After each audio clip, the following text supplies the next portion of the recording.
Assalamualaikum warahmatullahi wabarakatuh. Hamidanillah wa musolli ala Rasulillah la haula wala quwata illa billahi alil azim. Sedulur warga kota Kabupaten Bojonegoro ingkang dimuliakan kalian Allah Subhanahu wa taala. Puji syukur kepada Allah Azza wa Jalla ingkang sampun paring sedaya kenikmatan barokah dumateng kula lan panjenengan sedaya. Kedua, sholawat serta salam semoga senantiasa tertuju kepada junjungan kita Baginda Rasulullah sallallahu alaihi wasallam. Alhamdulillah, hari ini kita bersama lagi jumpa dalam kesempatan diskusi Jengker Daerah. Masih bersama Kang Anto Edi Yulianto. Kita sapa beliau. Assalamualaikum warahmatullahi wabarakatuh, Kang Anto Edi Yulianto. Waalaikumsalam warahmatullahi wabarakatuh. Kang Anto panjenengan namine Yulianto napa Yuliarto to? Kang Anto. Itu Adi Yulianto. Ya. Yulianto alhamdulillah. Yes, Kang Anto suara saya keras ya bisa. nggih alhamdulillah. Kang Anto pripun panjenengan kabaripun Kang Anto? Alhamdulillah, saya Alhamdulillah. Nah, isi saya Alhamdulillah. tampil ini kita seger. Kang Anto, kalau kan kita ini membahas tentang kemiskinan. Nah, nampaknya Bojonegoro ini juga apa eh, tumbuh kembang apa istilahnya itu selalu ada hadir persoalan-persoalan yang menyeruak ke permukaan dan menjadi perhatian kita bersama.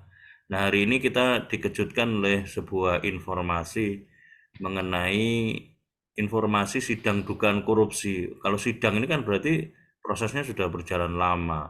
Sebagaimana yang dilansir di dalam suara banyuurip.com dengan judul Iya. artikel kisah kontroversi operator sekolah jadi terdakwa korupsi dana bos SMPN 6 Bojonegoro 15 Agustus 2023.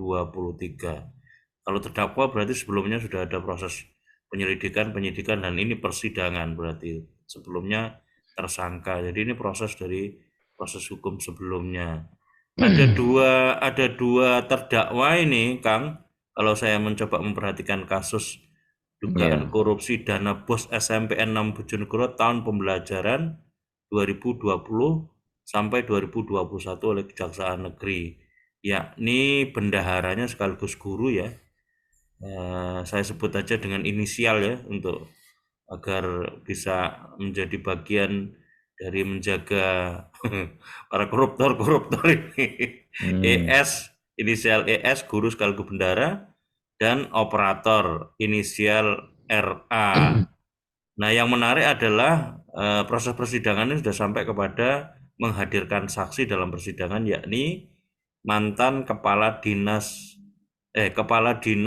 pendidikan Bojonegoro, mantan kepala dinas pendidikan Bojonegoro yang kini menjabat kepala dinas lingkungan hidup atau DLA.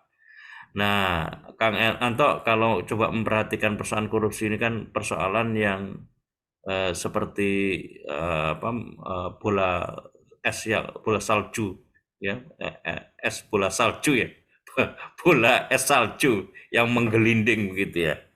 Karena kalau kita coba perhatikan persoalannya tidak berdiri sendiri, apalagi kalau korupsi itu bentuk pidana yang termasuk kategori extraordinary crime yang selalu kolektif dan ada niat secara kolektif juga untuk melakukan sebuah proses persengajaan dan kita mengkhawatirkan nanti ini akan menjadi sebuah modus operandi yang sama kalau kita bicara masalah pos bantuan operasional sekolah ya definisinya. Iya, iya. Menurut Iya. panjenengan pripun ini Kang Anto Edi kalau kita melihat ini sebagai sebuah fakta yang dihadapi oleh Kabupaten Bojonegoro khususnya serta daerah yang lain tentunya karena hari-hari ini kelihatannya santer masalah korupsi di level nasional sampai ke level daerah Kang Anto. Monggo diberikan pencerahannya Kang Anto.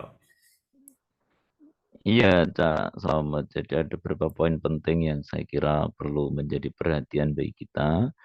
Tapi saya ingin mengatakan bahwa ini cukup menyedihkan dan cukup kita sedih ya, satu kasus korupsi yang di lembaga pendidikan, meskipun kita tahu Cak Selamat bahwa ini seperti apa ya? Seperti kalau Cak Selamat mengatakan apa di salju ya. Apa bom waktu ya kalau kita mau serius ya. Jadi ada banyak variabel, banyak faktor itu terjadi. Dari sisi biaya operasional atau bos, memang aturan-aturan bos itu di lapangan dianggap terlalu rigid ya. Artinya ada sekolah membutuhkan ini dan itu, tetapi tidak dikawal oleh bos. Sehingga saya kira hampir kalau mau serius ya apa yang disampaikan oleh pengacara operator dari SMP 6 itu tidak salah, tidak salah. Jadi kalau mau serius kejadian di SMP 6 itu hampir sebagian besar di Indonesia.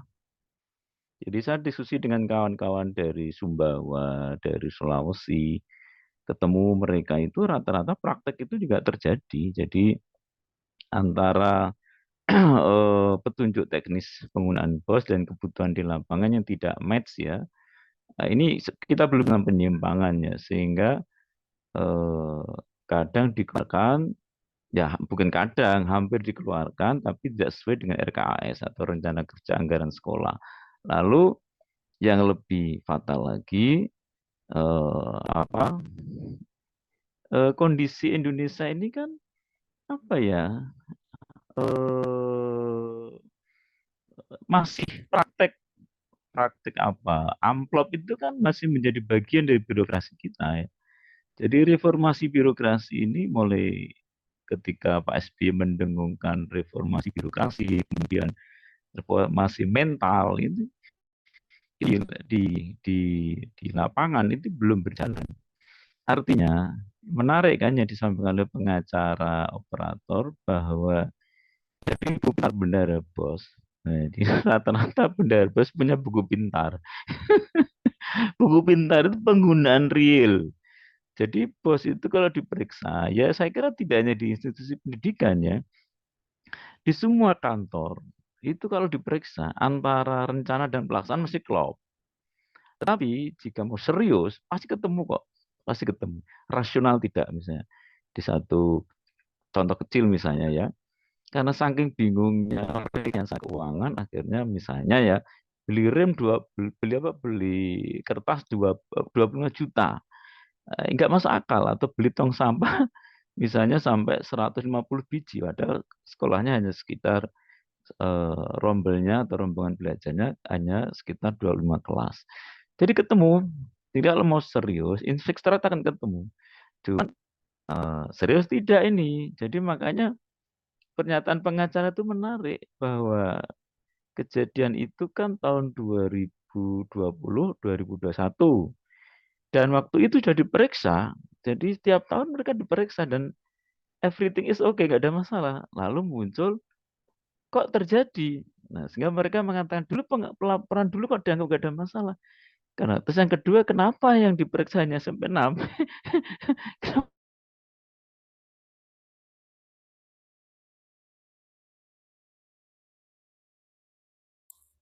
Ya, Kang Anto Nah, Edin. Ya.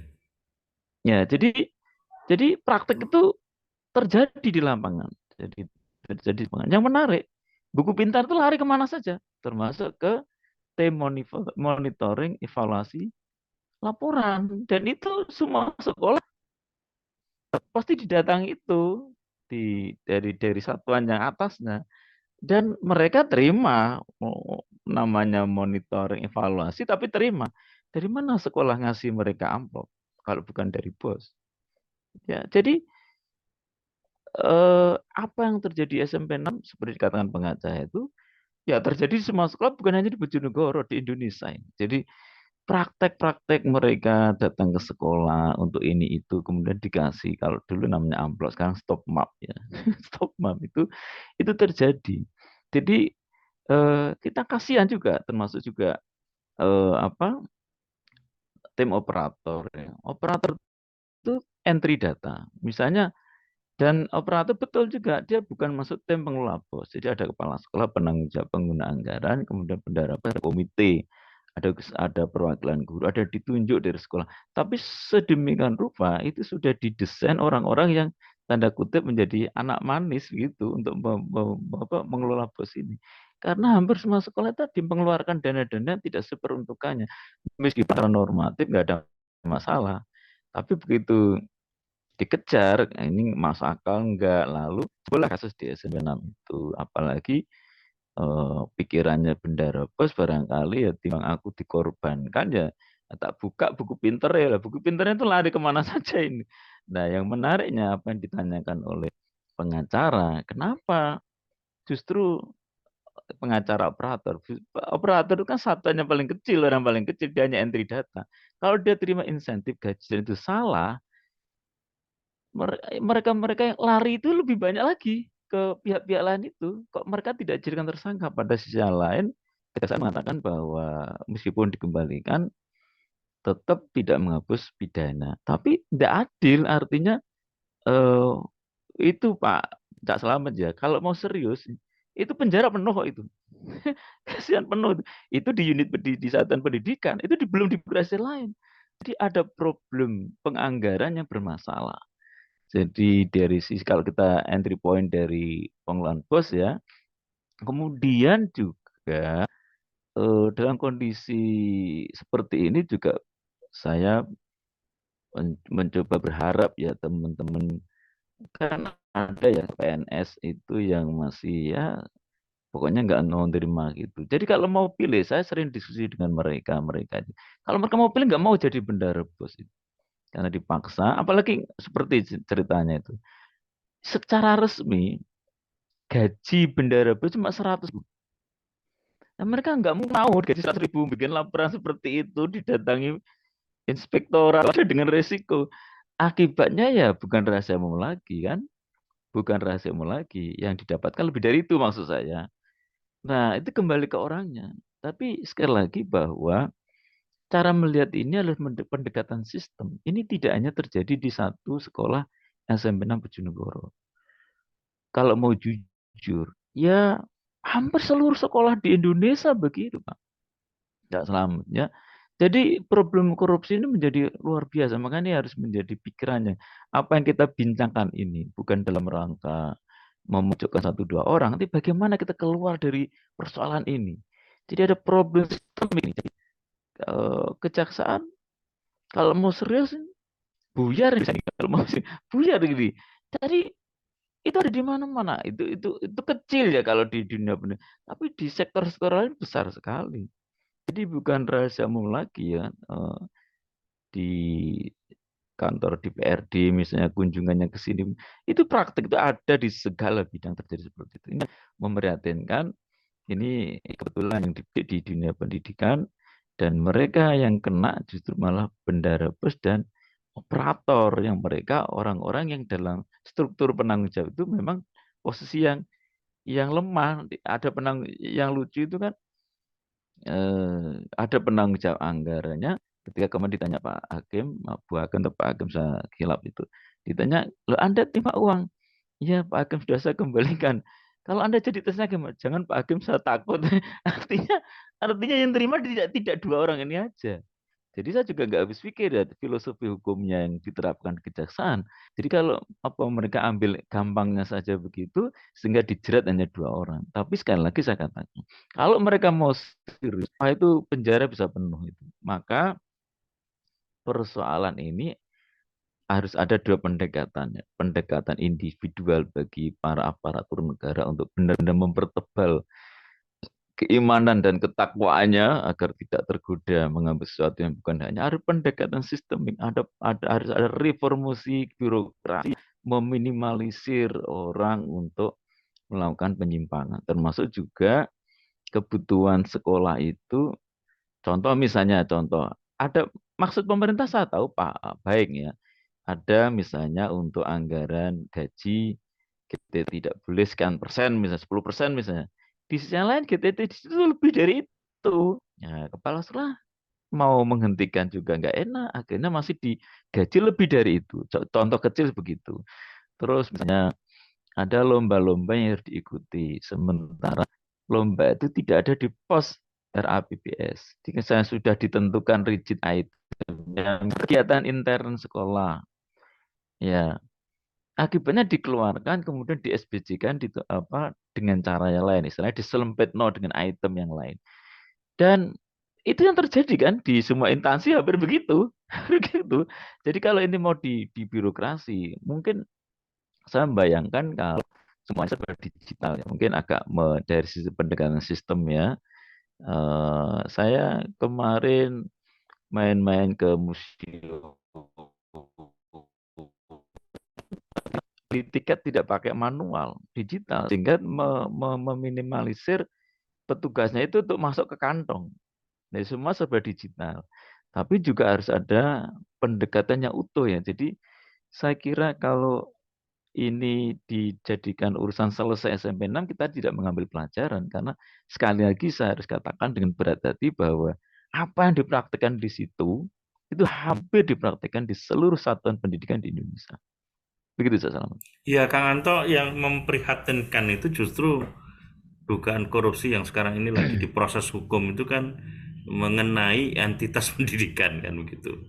Ya, di mana Betul. entitas pendidikan itu kan di dalamnya ada sivitas akademia yang concern kepada pendidikan. Kalau dulu prinsip-prinsip pendidikan itu kan diletakkan kepada bagaimana guru itu menjadi digugu dan ditiru kan begitu. Ini Iya. kalau Iya. sudah ada krisis figuritas yang seharusnya menjadi teladan bagi siswanya dengan kehadiran korupsi itu maka menjadi porak-poranda prinsip-prinsip pendidikan atau sistem pendidikan yang dijalankan. Malah kemarin kalau saya dengar informasinya juga ada loh seorang rektor yang sampai kemudian bisa membawa membawa karena ini memang korupsi itu kan karakternya selalu kolektif ya.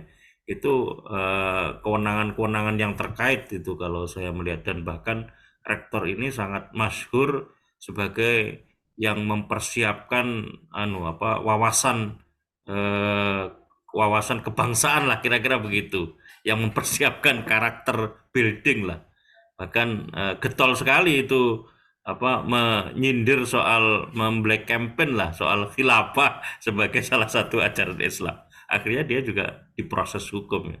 Sejauh mana prosesnya kita juga memantau perkembangannya sejauh mana.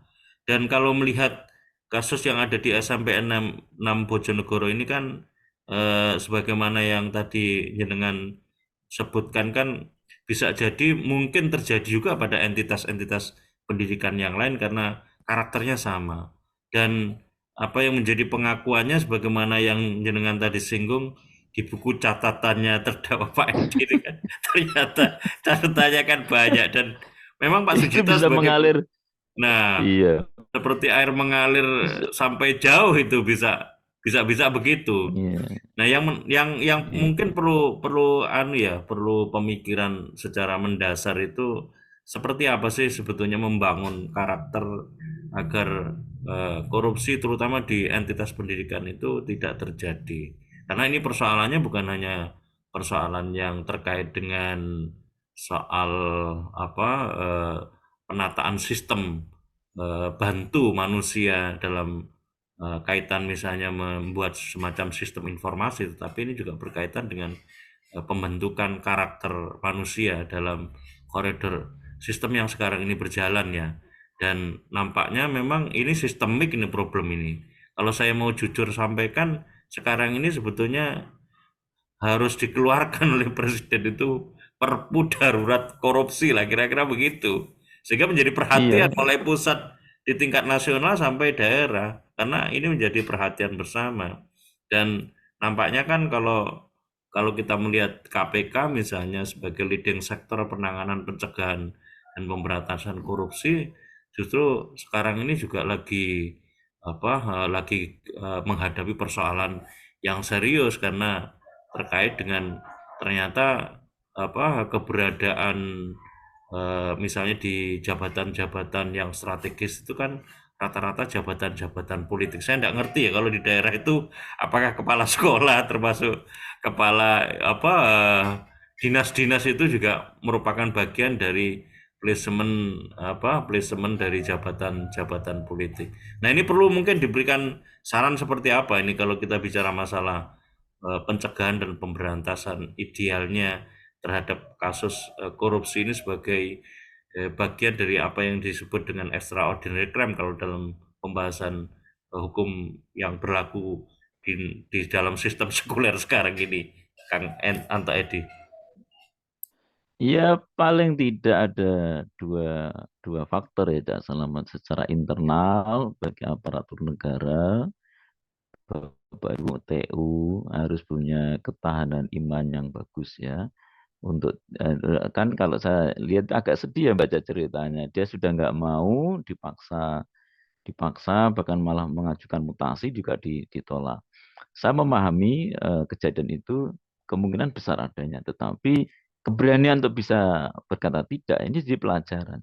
Tadi saya katakan bahwa jangan punya pikiran hanya di SMP 6. Jadi semuanya begitu. Jadi kalau saya dengar terbaru, sekarang banyak yang nggak mau jadi bendara bos. Kalau mau serius ya, ini biar didengar. Apa masalah sebenarnya itu? Jadi kayaknya kok kesannya dikorbankan. Padahal kalau bendara bus tadi mau membuka buku pintar, itu bisa mengalir ke segala arah, termasuk ke atas, bukan hanya ke samping, ke atas itu. Dan bukan rahasia umum lagi. Jadi semakin semakin besar sekolah itu, kan bos itu sekitar 1 juta 140 kalau nggak salah ya, sekitar 1 juta per anak. Bisa dikalikan. Jadi kalau muridnya 800 ya bisa 1 M lah. Itu kejadiannya kan begitu. Nah, sekolah bendara akhirnya menjadi semacam alat saja. Jadi kalau kebingungan merekayasa, satu sisi juga banyak sekali tamu-tamu yang kita coba misalnya kalau ada pejabat datang dikasih amplop bilang tidak gitu, selesai. Tapi masalahnya dia ditekan untuk begitu dan dia akhirnya terbawa arus.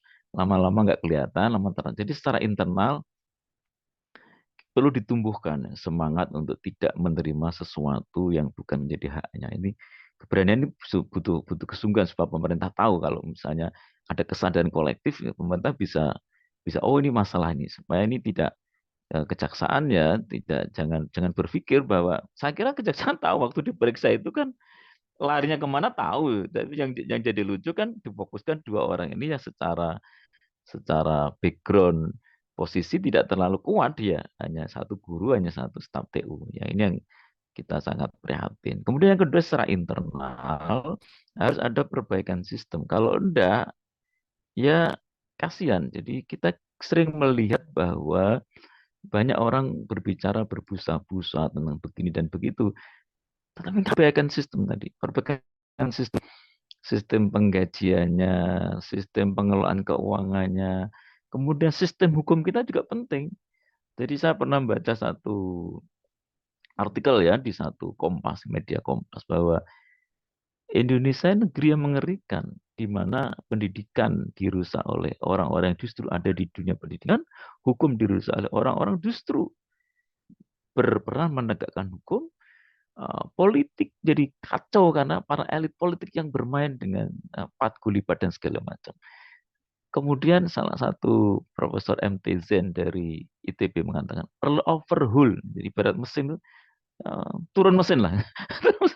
Jadi overhaul karena memang ini harus menjadi pemikiran yang ini tadi akan Kak Selamatnya. Ini tidak hanya di Bojonegoro. Jadi kalau jenengan mau nanti kejadian sama kalau mau mungkin sharing dengan kasuistis kalau mau mereka mungkin juga gak berani ya bendara bus kita tanya gitu praktek begitu ini ya sudah begitu makluman begitu sehingga reformasi penggajian, reformasi tentang bantuan operasional dibikin sedemikian rupa supaya tidak lari kemana saja, mungkin digitalisasi sistem internal bagi aparatur negara untuk bisa menguatkan keimanan dan ketakwaannya supaya tidak gampang tergoda mengambil sesuatu yang bukan haknya. Di sisi lain juga kan negara itu seperti seperti apa seperti rumah gitu kan. Jadi ada kepala negara, ada sistem yang aturan-aturan disepakati bersama. Nah, aturan-aturan ini juga perlu kita pikirkan. Kadang-kadang yang kita lihat adalah kalau kita mau jujur ya, kalau mau jujur, misal satu contoh misalnya, ada satu daerah itu APBD-nya selalu mendapatkan predikat wajar tanpa pengecualian. Ternyata predikat WTP itu juga bisa dibeli ternyata. Lah, jadi inilah wajah kita Indonesia ini. Kita bukan dalam rangka menjelek-jelekan, tapi ayo kita mana nih? Ada pikiran yang cukup mendasar. Bagaimana melihat Indonesia ke depan yang lebih baik. Indonesia yang lebih diridhai Allah. Indonesia yang lebih bisa membawa ke arah yang lebih baik, ke arah kepada kesejahteraan dengan melihat melimpah ruahnya. Jadi kadang-kadang kita sedih ya kalau anggaran pendidikan kita dinaikkan, sementara sistem tadi tidak berjalan dengan baik, pasti akan lari ke tempat-tempat yang tidak diharapkan. Yang repotnya kita melihat mentalitas-mentalitas tidak kesatria mereka-mereka yang berada di posisi penting dengan mengorbankan di satuan-satuan unit yang terkecil. Ini jadi pelajaran berharga pada teman-teman untuk tidak selalu mengiyakan segala perintah apapun yang itu melanggar hukum. Ya. Gitu Cak Salman. Iya, Gimana? Kanto. Semoga ini jadi perhatian juga dari calon PJ Bupati yang baru ya. Di tengah Iya, jeda pilkada ke depan 2024 yang tentu nanti akan banyak kompetisi di dalamnya. Tetapi justru luput perhatian dari persoalan-persoalan yang mendasar. Di antaranya kemiskinan dan korupsi. Kita kemarin bicara soal betul. kemiskinan, ini ternyata korupsi ini juga suatu bentuk kemiskinan, namanya kemiskinan moral lah. Itu Iya, kemiskinan kemiskinan yang iya. menyebabkan orang tuh melakukan apa kekufuran kan begitu. Nah, ini Hmm, yang menjadi satu perhatian bersama. Dan memang sebagaimana Kang Anto tadi jelaskan, tidak bisa ini yang sifatnya sektoral tapi lintas sektoral karena terkait satu dengan yang lain. Bicara soal penegakan hukum korupsi, bicara juga soal bagaimana sistem pendidikannya ditopang oleh sistem politik, juga termasuk sistem ekonomi. Sistem ekonomi bicara soal seberapa sebetulnya negara hadir untuk bisa memenuhi problem-problem ekonomi terkait dengan keberadaan guru yang sekarang ini nampaknya mindset pengelolaan dunia pendidikan juga sudah agak lain kalau kita bicara masalah undang-undang sistem pendidikan nasional ya yang menempatkan entitas pendidikan bukan sepenuhnya sebagai sebuah garda terdepan entitas yang bisa menyiapkan pembentukan karakter building yang kuat ya di masyarakat rakyat serta didik tetapi seperti layaknya komoditi sekarang ini pendidikan sebagai sebuah komoditas enggak ada istilah betul, betul, betul. Iya, komersialisasi pendidikan. Nah iya, terakhir iya. mungkin Kang Anto bisa diberikan saran apa ini yang terbaik sebagai bentuk masukan kepada para penyelenggara negara dan bentuk kesadaran kepada rakyat kita semuanya terutama warga Kabupaten Bojonegoro untuk bisa mengawal ini bagaimana proses perbaikan terutama korupsi yang tadi akan bergantung kepada buku sakunya buku sakunya siapa tadi Pak Benar. Edi Pak Edi punya buku catatan nih bahaya itu di buku catatannya kan banyak nama itu. Nah kalau Iya, iya, iya. semuanya dengan seperti Pak Edi ya pengelolaan bosnya itu akhirnya terkuak sebagaimana yang dilakukan pada kasus SMPN 6 Bojonegoro benar itu bisa bisa penuh penjara itu dan jadi Iya. masalah juga karena nanti akhirnya proses penyelenggaraan pendidikan siapa yang menyelenggarakan pendidikan. Monggo Kang bisa diberikan apa ini yang terbaik untuk masukan dan bentuk penyadaran kepada rakyat kita semuanya ini. Iya, Dulur-dulur kita ini, monggo. iya, iya. Jadi yang pertama tadi saya sampaikan bahwa ada dua hal yang harus kita perhatikan. Secara internal, saya berharap dalam keadaan apapun teman-teman di satuan-satuan pendidikan bahwa mari kita jaga idealisme kita dalam rangka semata-mata berharap ridho Allah. Jadi komitmen untuk menerima apa yang sudah tertera menjadi hak kita dan tidak mengambil di luar hak kita. Bukan hanya pada level bawaan, tapi juga pada level pimpinan. Jadi saya apa tadi sampaikan tentang buku pintarnya Bendara Bos itu kan ya samalah dengan buku kasus buku merahnya di KPK itu kan itu praktek itu terjadi di mana-mana. Rata-rata Bendara Bos punya buku-buku yang formal, buku yang yang buku pintar istilahnya, buku pintar itu ya. Jadi yang kedua harus ada reformasi sistem yang terus bisa memperkecil tingkat kerusakan karena ada satu adagium bahwa sistem yang baik akan menyeret orang yang tidak memberi peluang orang berbuat buruk dan akan membawa orang yang punya karakter buruk menjadi orang yang berbuat baik karena sistem yang baik. Eh, Demikian juga mentalitas para birokrat kita jangan melakukan apa yang disebut dengan fenomena nihilistik. Ya. Fenomena nihilistik itu gembar-gembor pidato, saudara-saudara, mari kita hentikan korupsi, tapi masih terima stop maaf, masih terima amplop. Saudara-saudara kita kencangkan ikat pinggang, tapi di balik itu dia juga masih mengambil sesuatu yang bukan haknya. Jadi ini yang disebut dengan fenomena nihilistik, omong kosong. Jadi apa yang diseru dia langgar sendiri. Sama dengan kasus-kasus korupsi itu kalau ya sekarang di level atas kan begitu. Kalau saya ikuti persidangan kasusnya di Kementerian Informasi dan Komunikasi kan dengan 18 triliun sampai hakimnya besar sekali ini.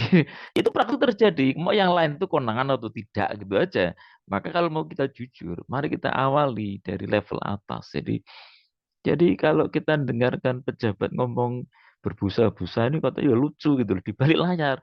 Ternyata nanti tidak lama kemudian terima ini, terima itu.